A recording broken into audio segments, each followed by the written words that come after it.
보겠습니다. 혹시 여러분들 에버랜드 같은 데 가시면 의무실 아세요? 네, 의무실 있거든요. 그 의무실에 일하시는 분들이 보건관리자라고 생각하시면 됩니다. 그런 분을 얘기하는구나. 근데 그 보건관리자들이 하는 일이 있을 겁니다. 근데 너무 많아서 제가 제시를 안 했고, 정말 그거는 문제 안 나왔으면 좋겠어요. 하는 일이 되게 많아서. 네, 그거고. 저는 산업보건의 요 직무는 좀 괜찮을 것 같아서. 요것도 제가 믹스돼서 시험 문제가 나온 데 있어서. 산업보건의 직무 볼게요. 1번 보시면 건강진단 결과의 검토, 그 결과에 따른 작업 배치, 작업 전환, 근로시간의 단축 등 근로자의 건강보호 조치. 산업보건의가 하는구나. 두 번째, 근로자의 건강장애 원인 조사, 재발 방지를 위한 의학적인 조치. 세 번째 보시면 근로자의 건강 유지 증진을 위한 필요한 의학적인 조치에 관한 고용노동부 장관이 정하는 사항.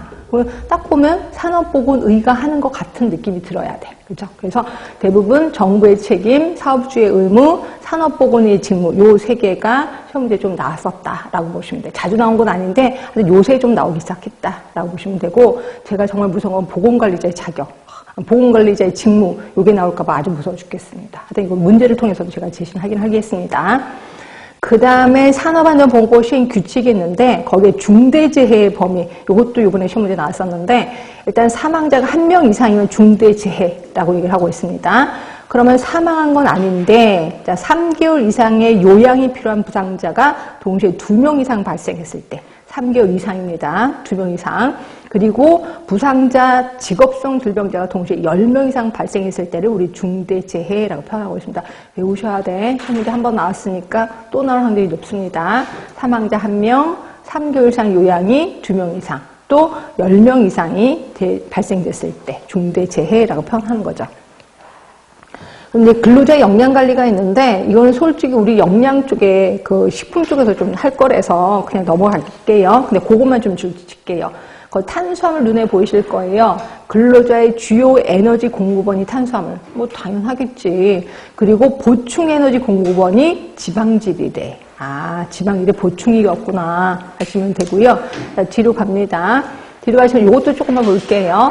고온 작업하면 땀을 많이 흘리죠? 그래서 소금을 좀 먹어야 되는 건 아실 거고, 여기에 비타민 B가 좀 주로 많아요. B는 요게 약간 신경이랑 좀 관련이 있습니다. 그러니까 신경과 관련이 있어서 신경을 강화하는 게 B라고 생각하시면 돼요. 그렇죠? 근데 요게 부족하면 팔다리가 붓는 거 아실 거예요. 그래서 여러분들 좀 한참 힘들게 일하면 손도 붓고 다리도 붓는 게 비타민 B가 좀 부족해서 그렇다라고 보시면 돼. 그래서 비타민 B가 꼭 다 있어요. 고온 작업이든 저온 작업이든.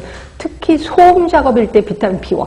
이게 이제 신경 강화. 그러니까 내 신경이 강하면 무슨 소리에도 내가 이렇게 짜증이 안 나는데 내가 약간 예민해 있잖아요. 그러니까 B가 부족하면 굉장히 예민하게 됩니다. 그래서 조금이라도 소리가 나면 뭐야 시끄러 죽겠어 이렇게 얘기하는 거죠. 근데 그게 내가 비타민 B1 좀 강하면 좀 높게 든든하면 웬만한 소음도 소음으로 받아들이지 않게 된다는 거죠.